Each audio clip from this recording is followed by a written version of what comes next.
Everyone, this is Irena and welcome to Irena education. मैं हूं Irena और इस वीडियो में मैं आप लोगों के लिए लाई हूं कुछ ऐसे डेली यूजेबल सेंटेंसेस जिससे बोलकर आप अपना इंप्रेशन बना सकते हैं, अपनी लैंग्वेज को और ज्यादा स्टाइलिश बना सकते हैं। ठीक है, तो स्टार्ट करें। फर्स्ट सेंटेंस हमारा है अपने इरादे सही रखो। अपने इरादे सही रखो। इरादा गलत नहीं होना चाहिए तुम्हारा। कोई भी काम करो, अगर बिगड़ गया तो कोई बात नहीं, लेकिन इरादा तुम्हारा सही था। कहते ना, इरादा तो तुम्हारा सही था। काम बिगड़ गया, किसी को बुरा लग गया, कुछ खराब हो गया तो कोई बात नहीं, इरादा तो तुम्हारा सही था। इंटेंशन तो तुम्हारा अच्छा था, सही था। तो इरादे अपने हमेशा सही रखो। मम्मी पापा भी सलाह देते हैं, बड़े लोग सलाह देते हैं अपना इरादा बिल्कुल बिल्कुल सही रखना। तो अपने इरादे सही रखो। Keep your intentions good, keep your intentions clean, neat and clean, good. ठीक है, ये हो गया हमारा इरादे सही रखो। कीप योर इंटेंशंस गुड या क्लीन, कुछ भी कह सकते हैं। मैंने तुम्हारा क्या बिगाड़ा है? मैंने तुम्हारा क्या बिगाड़ा है? क्यों मुझ पे भड़क रहे हो? मैंने क्या बिगाड़ा है? हमेशा मुझे से दुश्मनी निभाते रहते हो। मैंने तुम्हारा क्या बिगाड़ा है? What wrong have I done to you? What wrong have I done to you? Oh, come on, what wrong have I done to you? क्या मैंने तुम्हारा क्या बिगाड़ा है भाई? मुझसे क्यों इतनी भाई दुश्मनी? तो what wrong have I done to you? ठीक है, वहां जाना ठीक नहीं है। वहां जाना ठीक नहीं है। कभी कभी कहते हैं ना, इस समय वहां जाना ठीक नहीं है। ठीक नहीं है, वर्थ ठीक है, ठीक नहीं है के लिए वर्थ वहां जाना ठीक नहीं है। It's not worth going there. It's not worth going there.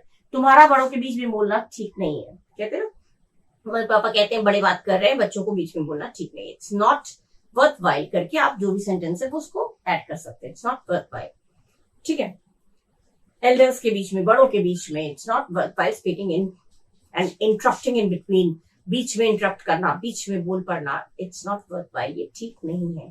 ठीक है, अच्छा, इसी इन वर्ड से ही आप कुछ दूसरा सेंटेंस भी अगर आप बनाना चाहें तो ऐसे आप कर सकते हैं। ठीक नहीं है के लिए जो उचित नहीं है, जो ठीक नहीं है, तो वर्थ कह सकते हैं।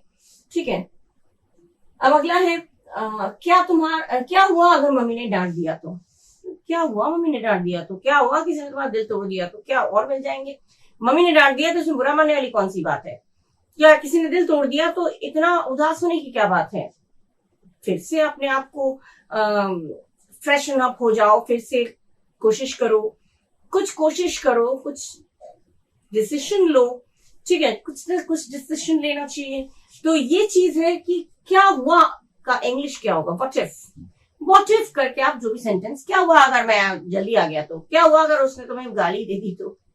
हालांकि गाली नहीं देना चाहिए, गलत बात, लेकिन गुस्से में उसने तुम्हें झापड़ी मार दिया, बड़ा भाई है, अरे क्या हुआ? मम्मी लोग कहते हैं क्या हुआ बड़ा भाई है, अरे क्या हुआ बड़े भाई ने थोड़ा सा डांट ही दिया तो, या बड़ी बहन ने डांट ही दिया तो व्हाट इफ मम्मी ने डांट दिया तो what if mom has scolded you? क्या हुआ अगर मम्मी ने डांट दिया तो? मम्मी लोग तो सब कुछ करती हैं बच्चों के लिए। डांट दिया तो इसमें बच्चों को बुरा मानना चाहिए? नहीं मानना चाहिए। माँ हो गए, पापा हो गए, मम्मी पापा लोग तो अपने पूरा जीवन लाइफ लॉन्ग, वो जब से पैदा होते हैं बच्चे तब से जब पूरा लाइफ लॉन्ग बच्चे के लिए ही अपना पूरा जीवन लगा देते हैं। तो उसमें अगर बच्चे को डांट दे तो मम्मी पापा को, बच्चों को बुरा लग जाता है। तो ये बच्चों को फिर बोला जाता है क्या हुआ मम्मी ने डांट दिया तो? क्या हुआ मम्मी ने अगर डांट दिया तो? क्या हुआ पापा ने अगर डांट दिया? क्या हुआ मैडम ने अगर कुछ बोल दिया तो? मैडम प्यार भी तो करती है। तो ये चीज जब होगा क्या हुआ, इस तरह की इंग्लिश आएगी। हिंदी आएगी तो इसकी इंग्लिश होगी व्हाट इफ।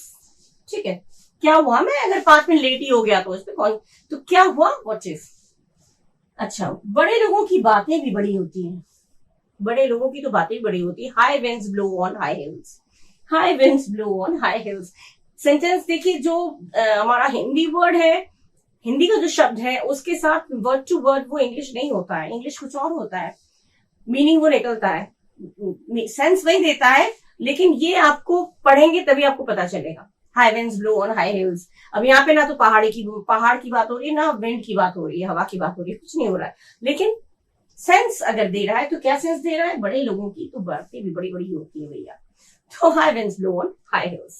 ठीक है, ये सेंटेंसेस बहुत यूज में आते हैं और जब हमें बोलना पड़ता है तो तुरंत याद में आ जाता है और हम वहां बोल जाते हैं, तो लोगों के बीच में अपना इंप्रेशन हाई हो जाता है। ठीक है, इस तरह के और सेंटेंसेस हम लोग और पढ़ेंगे। ओके, नेक्स्ट है वो बहुत होशियार है। किसी की तारीफ में कहना है कि कोई बहुत होशियार है, बहुत इंटेलिजेंट है, तो उसको हम क्या कह सकते हैं? इंटेलिजेंट तो वर्ड यूज होता है, लेकिन इससे भी अच्छा जिस तरह का वर्ड्स यूज करते हैं ना, उससे पता चलता है कि किस हद तक वो मीन कर रहा है।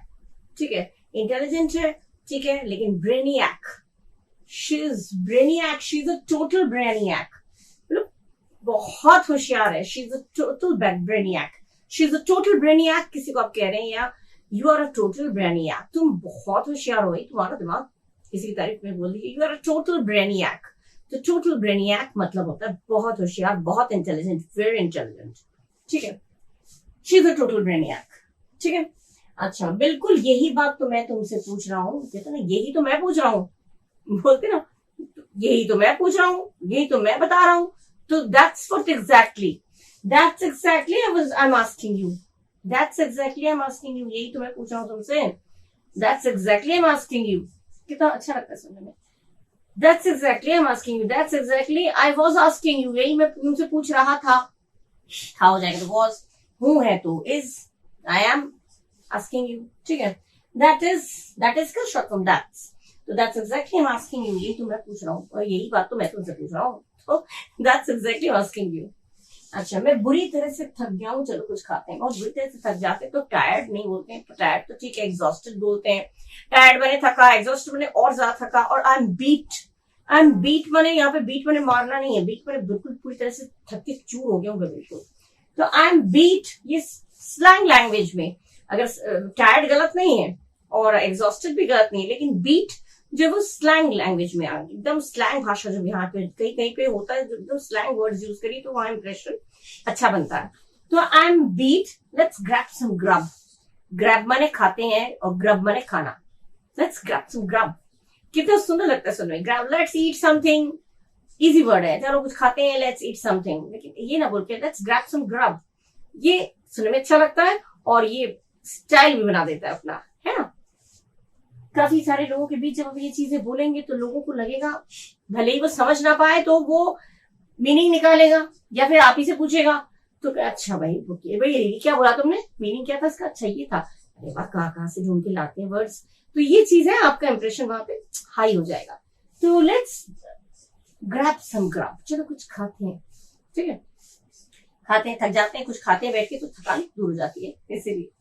अच्छा, क्या आप मेरी बात का बुरा मान गए, अरे आप क्या मेरी बात को बुरा मान गए, तो इसको दो तरह से मैंने सेंटेंस लिखा है, did you feel offended of my words, did you feel offended, ये ऑफेंडेड माने बुरा मान गए, या फील या फर्स्ट फॉर्म है, डिड ये मत सोचेगा ये वर्ब है, वर्ब तो आपका फील हो गया, इसलिए डिड के साथ वर्ब का फर्स्ट फॉर्म है, did you feel offended of my words, ठीक है, या फिर कह सकते हैं did you take offence to what I said, did you take offence of what I said, क्या आपको बुरा लग गया जो मैंने कहा, जो मेरी बात का बुरा मान गए, या क्या आपको बुरा लग गया मैंने जो बोला, तो इसको दो तरह से आप बोल सकते हैं, did you feel offended of my words या did you take offence to what I said, ठीक है। इस तरह के सेंटेंसेस इंग्लिश में बहुत अच्छा लगता है सुनने में, और इंग्लिश तो आजकल यूज ही हो रहा है, माने हर एक बच्चा इंग्लिश बोलता है, तो ये चीजें इंग्लिश में बोला करिए, इसमें बहुत अपना स्टाइल बन जाता है, ठीक है। कुछ और पढ़ लेते हैं। Okay, now the next one is, परेशानी के समय में उसने बुद्धिमानी से काम लिया, बुद्धिमानी से काम लेना, ये एक तरह से इडियम्स के हिसाब से अगर बोले तो राइज टू ओकेजन्स, इसका करेक्ट वर्ड है राइज टू ओकेजन्स, लेकिन काम किया पास्ट में हो गया तो राइज का रोज, ठीक है, राइज का पास्ट टेंस हो जाएगा रोज। तो परेशानी के समय उसने बुद्धिमानी से काम लिया, तो ही रोज टू ओकेजन्स, बुद्धिमानी से काम लेना का पूरा हो जाएगा रोज टू ओकेजन्स या राइज टू ओकेजन्स, ठीक है। बुद्धिमानी से काम लेना की इंग्लिश हो गई राइज टू ओकेजन्स, और यहाँ बुद्धिमानी से काम लिया पास्ट में हो रहा है, तो he rose to occasions in hard times, hard times माने परेशानी के समय में, मुश्किल के समय में उसने बड़े बुद्धिमानी से, बड़ी अक्लमंदी से काम किया, ठीक है। मैं कहते ना, मैंने परेशानी के समय में मैंने बहुत बुद्धिमानी से काम को संभाला, बहुत बुद्धिमानी से मैंने सब कुछ टैकल किया, तो बुद्धिमानी से काम लिया, अकल से काम लिया, तो उसको बोलेंगे रोज टू ओकेजन्स, ठीक है, लिया पास्ट हो जाएगा तो रोज, तो he rose to occasions in hard times, मुश्किल के समय में उसने बहुत बुद्धिमानी से काम किया, ठीक है। अच्छा, लगता है तुम्हें बाल की खाल निकालने की सनक है, बाल की खाल निकालना माने कमियां निकालना, फॉल्ट निकालना, to pick out faults in someone, मतलब तुम्हें तो बाल की खाल निकालने की आदत बनी हुई है, सनक है तुम्हें, मतलब सनक माने विम, WHIM, विम। विम माने सनक, झटकी जो कहते हैं, तुम्हें एकदम सनक लगी रहती है हमेशा कुछ ना कुछ बाल की खाल निकालने की, तुम्हें सनक है। आदत है मतलब सनकी हो तुम बिल्कुल, सब देखो तब किसी न किसी की गलतियां निकालते रहते हो। तो बाल की खाल निकालना को इंग्लिश में बोलते हैं स्पिल्ट हेयर। स्पिल्ट हेयर, तो निकालने की आदत है बोला तो स्पिल्टिंग, ठीक है। Splitting hair of words.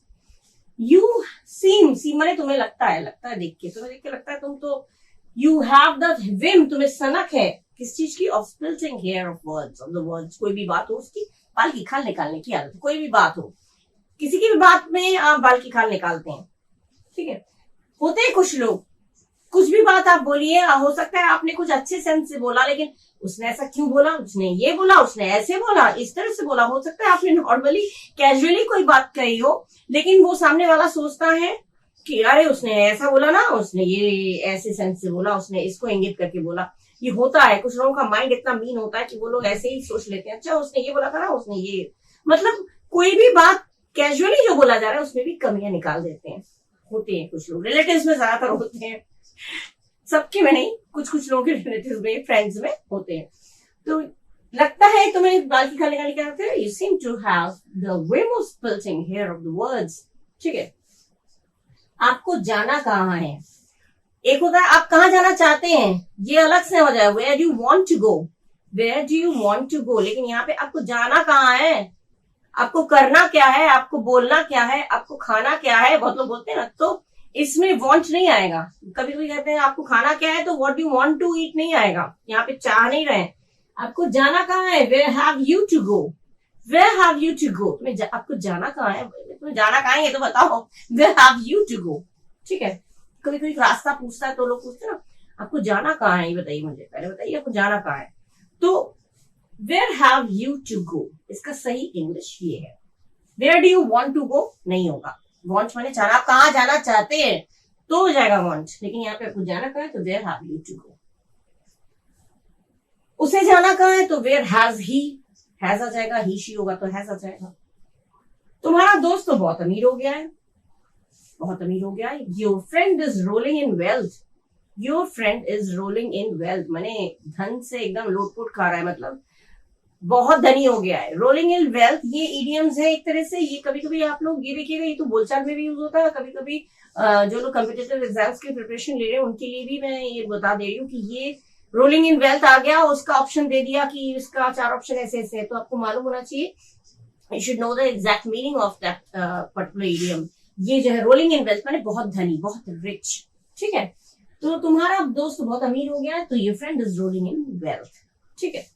तुम तो बहुत अमीर हो गए भैया, तो you are rolling in wealth, ठीक है। मैंने उसे मुंह तोड़ जवाब दिया, मुंह तोड़ जवाब देने की एक इंग्लिश, इतना बड़ा ना करके, रिटॉर्टेड। आई रिटॉर्टेड हिम, जिसे जवाब दिया वो लड़का है तो हिम, जिसे जवाब दिया वो लड़की है तो हर, बहुत सारे लोग हैं तो देम, ठीक है। तो आई रिटॉर्टेड यू, मुंह तोड़ जवाब देने की इंग्लिश एक है रिटॉर्टेड, आई रिटॉर्टेड हिम। कितना सुंदर, शॉर्ट में, कम बातों में, कम शब्दों में अपनी बात को बोल देना, यही तो स्टाइल है, यही तो बातचीत का अंदाज है, ठीक है। तो कुछ सेंटेंसेस मैंने ज्यादा नहीं दिए, कुछ एक सेंटेंसेस मैंने दिए हैं, इनको अच्छे से पढ़िएगा और अपनी लाइफ में, अपने डेली लाइफ में यूज करिएगा, जहां जहां वेरेवर यू फील नेसेसरी, जहां जहां आपको जरूरत लगे ऐसे सेंटेंसेस बोलने की, तो ये सेंटेंसेस बोलिए, यूज करिए और अपने लैंग्वेज को और ज्यादा इंप्रेसिव बनाइए, ठीक है। So to the next video, bye bye, thank you. और अगर आप लोगों ने सब्सक्राइब नहीं किया है तो मेरा रिक्वेस्ट है, प्यार भरा रिक्वेस्ट है कि आप लोग सब्सक्राइब करिए, लाइक करिए, शेयर करिए, कमेंट करिए और सबके साथ शेयर इसलिए करिए कि सबको ये चीज सीखने को मिले, ठीक है। So to the next video, bye bye, thank you.